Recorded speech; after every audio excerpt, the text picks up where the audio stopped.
I got to say first, thank you so much for doing this interview with me. But more importantly, thank you for documenting something that I think is very important. I think it's different. I think it's unique. I don't know if anybody's ever done something like this in the history of film. So it is great to see something like this, and the fact of what the subject is.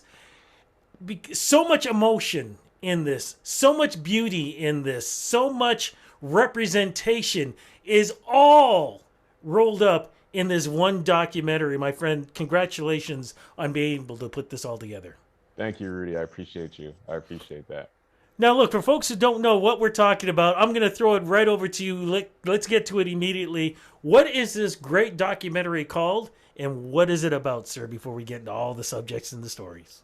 Absolutely. So the documentary is called Becoming a Queen, and essentially it's an intimate portrayal of one woman's quest to win a historic 10th Caribbean Carnival in her last ever performance, and while doing so, be able to forever solidify her legacy in the Caribbean community, in the Canadian Caribbean community.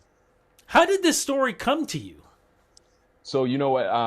The first time I went to Joella's house, because we had met and I'd cast her in a previous short film that I was doing before the documentary, and we did the table read at her house. And when I went to her house or her mom's house, um, there's like carnival photos all over the walls. Like as soon as you walk in, it's like a little mini museum. There's blown up photos of Joella in costume.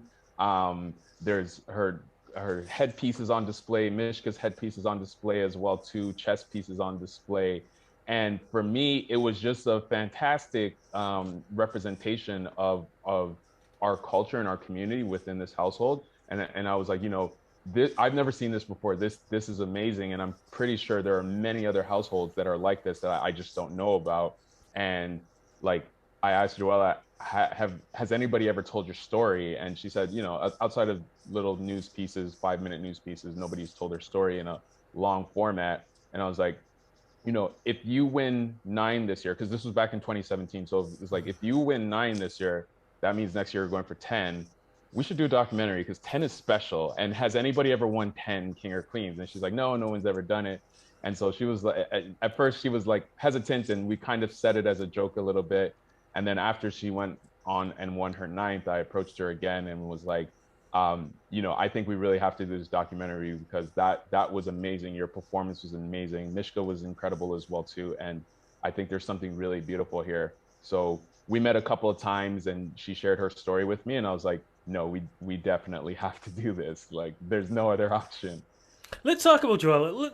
Who is she exactly from the person that you have a chance to meet compared to the person that we see on screen? Because on screen, she's absolutely beautiful, extremely intelligent, physically strong, strong minded. When you use the word queen, her face should be in the dictionary.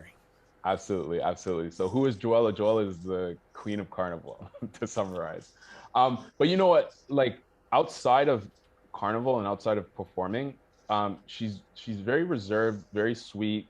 She's extremely spiritual. Like I remember her and I having conversations about like Muji and Eckhart Tolle and things like that, right?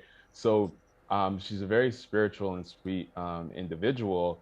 And when she's on stage, whether it's for Carnival or whether it's for one of her theater productions, you just see this transformation where she really adapts to the character. She becomes the character, and no matter what that character is, it can be the complete opposite of how she is in real life. She just becomes that character, embodies it, and delivers such an incredible performance. So those are the sides of Joella that I have seen during the time of knowing her and filming this. I found that this isn't just about, I mean, top notch, it's about her story. But this also talks about Carnival. It talks about the mass bands. It talks about the history of the costumes. It talks about so many other elements in telling their stories as well. Am I correct on that? Yeah, absolutely. Because we wanted to. So my idea of this story was to use Joella's story to tell a larger story. Because as I mentioned earlier, her mom's house represents so many others households that I probably just don't know about. So I wanted to go in with that same sort of structure where we use Joella's participation in her story in Carnival to be able to talk about the larger stories of Carnival and the larger themes of Carnival and why it's important, the history, where it comes from, what it means to the Caribbean community. So yeah, we definitely pull back from time to time to tell the story of some of the broader scopes around Carnival.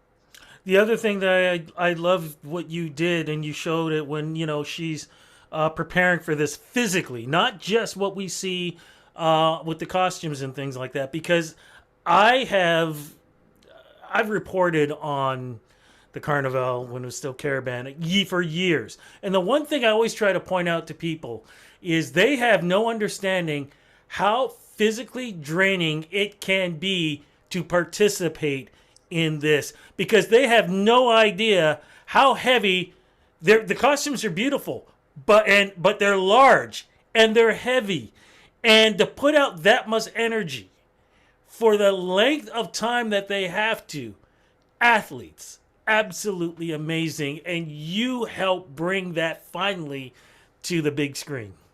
Yeah, absolutely. And like, showing Joella working out in the gym and jogging, those were important moments because not only did it give us an insight of like just her everyday life, but just as you mentioned, what it takes to perform and to perform at a top level. Um, because these costumes are so heavy, because sometimes people can have a really beautiful heavy costume but they're not able to move that well in it, right? And so Joella and also Mishka as well too, they're very much able to move so well in it, and Joella has been doing it a lot more, and Mishka's only I think competed a total of maybe like 4 or 5 times, but Joella has competed I think on 14 different occasions. So to do that year after year, and you know what, those 3 or 4 minutes that they're on stage, that is long. Like that's a long time. Like it doesn't, when you're on the outside of it, it doesn't feel long. But I was just at the junior king and queen last weekend, and I was like, man, these kids are still on stage. Like this 4 minutes hasn't passed yet. This is long. And and those were little kids doing it. So yeah, with the huge costumes that Joella and others have taken on, physical fitness is definitely important for it. Something else you just mentioned, and I want to talk a little about this too because this is also important. You can't have a Rocky without Apollo. You can't have Muhammad Ali without Joe Frazier. There are rivals going on in this too. Correct? Absolutely, absolutely. So, one of the interesting storylines was a woman named Selena Susahai. She had moved up from the female category, which is the category that Mishka, Joella's sister, performs in. She moved up to the queen. So, and Selena is somebody who's grown up within the carnival culture. She's the band leader for Tribal Nations, and she's in her own right. She's an incredible performer as well too, young, hungry, up and coming. So immediately she became a rival to Joella, and there was a recognizing that when she moved up, that she would be Joella's toughest component to overcome. And the other thing too, which is sad, when there's success, there are people who are haters. There are jealous people, and she has to deal with that while trying to be in top notch at the same time. Yeah, like, and that's actually one of the sadder things about the story, and something that like I discovered in filming, because there's a question that's asked to Joella that, if it wasn't for all the hate around Carnival and accusations of cheating or being unfair, would she stay in it? Would she, go like, would this have not been her last time competing in Queen? And for her, that's a difficult question to answer, and just even the fact that that's a difficult question to answer is a sad thing, because it's like it, there's a part of it where it's like she felt driven out of the competition. She felt like, people didn't appreciate her until now she's gone out of the competition. She's getting more of that appreciation, but while going through it, she felt underappreciated. But at any point, did she ever feel like or did she know that she was an inspiration for so many people, young and old? I think she recognizes that now after the response of both the film and just the response of her not competing anymore. She shares stories that people have come up to her and said, this is the true queen of carnival and these types of things, or you're the queen of carnival and da da da da, or we're gonna miss you and da da da da da. And so she has gotten the love since leaving and since people have seen the film. But I know she has questioned, like, where was this love before? Why didn't it come when I was competing, and why did it come now? Just curious, does she get the judge now? um she could if she wanted to, but I know she's not going in that direction right now. But if she wanted to be a judge in future, she could be a judge in future. I hope she does. When we watch this, do we get to learn what makes a queen and king? Do we get to learn this also in the film? Yeah, like through Joella's lens, we get to learn what makes a queen, and through other people's lens, it might be something different. But through Joella's lens, we learn what made her a queen, and what not only made her a queen, but just what made her so successful all these years. Because people should realize too, it's not just the beauty that you see, as you say, for 3 4 minutes. This is a year round thing. When they're not in public, I mean, when they're not up on stage, they're still representing this culture, throughout the whole year and throughout their whole lives. Exactly, because Joella has, not by her fault or anything, but Joella has kind of a double life where there's like half of her community, or half of the people that she knows or knows her as an actor, as a stage actor, and then the other half know her as Carnival Queen. So it's kind of like a boxing champion, like Floyd Mayweather or Mike Tyson. They're always going to be like, yo, what's up, champ? Like, they're always going to be called champ, even though they have lives outside of the ring. And so Joella, even though she has a whole life outside of Carnival, there's still going to be a large section of people that look at her and be like, hey, what's up, queen? Like, you're the true queen of Carnival. So she has to hold herself in that way, and represent in culture, which for her, I know is not really, I don't think is really a pressure thing. Like, she loves to do it. She loves to share her culture with people. So she's very fitting to have that role, and have that title bestowed upon her. I'm curious, what did she think of the documentary? She loved it. She loved it. Like, she was surprised by it. She was like, I never knew that this is what it took to make a documentary, that, like, all this footage that we got, and then this is what the finished piece looks like. So I know she really loved it. There's some moments in there where she looks at herself and she's like, oh, I wish I handled that better, or whatever the case may be. But, like, the authenticity is there, and it was captured. And one of the really nice compliments that I got was from her mom, Luann, um, where Luann, because we have some close-ups of Joella while she's performing, Luann said she had never seen Joella's eyes, when she was performing on stage, and that was a very um, purposeful intention for me in the beginning of the film, because I watch a lot of sports, and so, like, NFL films, and, like, when you can see Tom Brady's eyes as he's reading the defense, like, I love shots like that. So I wanted to get shots of Joella and other competitors like that as well too. So when Luann was like, of all the years I've been watching my girls perform, I've never seen their eyes like that. That was a really beautiful compliment for me. Amazing, amazing. Of course, as this film opens up during Caribbean Carnival, and yes, I said Caribbean, not Caribbean. I don't know who started that Caribbean stuff. I'm making it a point. It's Caribbean. Let me just Exactly. make that clear. Exactly. Caribbean, my you know what. Um, what do you hope fans are going to get from this film? I hope fans are going to get both entertainment and education from this film, and specifically fans who had not ever experienced Carnival before, to really learn, like, what this is about, where this comes from, why we do this. And even for those who do Carnival yearly, some of them may not even know the deeper underlying histories, or the deeper underlying cultural significance of it.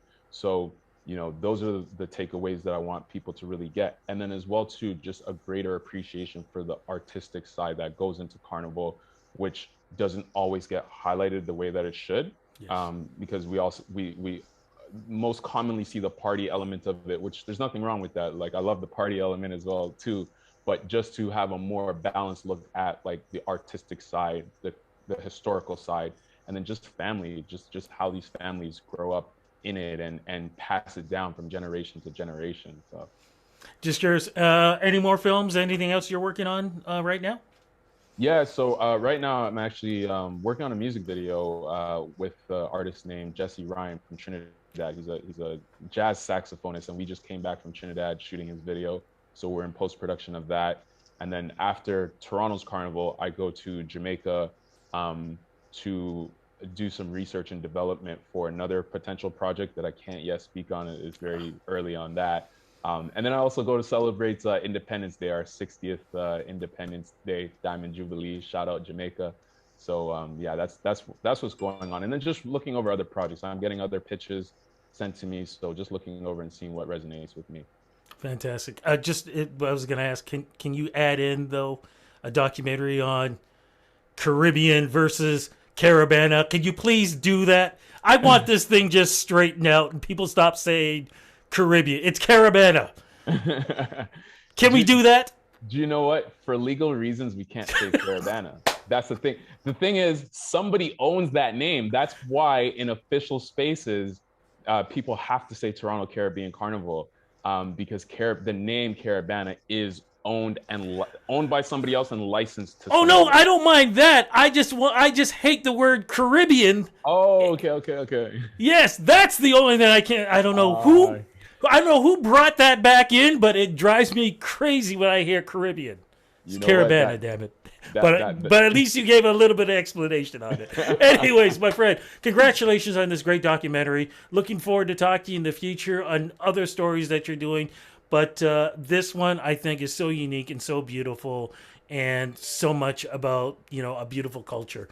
Thank you so much for doing this. Thank you. And if I can, I'd just like to say that, people can get the film right now. It's available on pre-order on Apple TV and iTunes. And then after July 9th or on July 19th, it will be available on Apple, iTunes, Google Play, Amazon. So if you just go to callowgroveent.com/becoming a queen, and Callogrove is spelled CALLOWGROVEENT.com/becoming a queen. It'll have all the options there of where people can buy the film.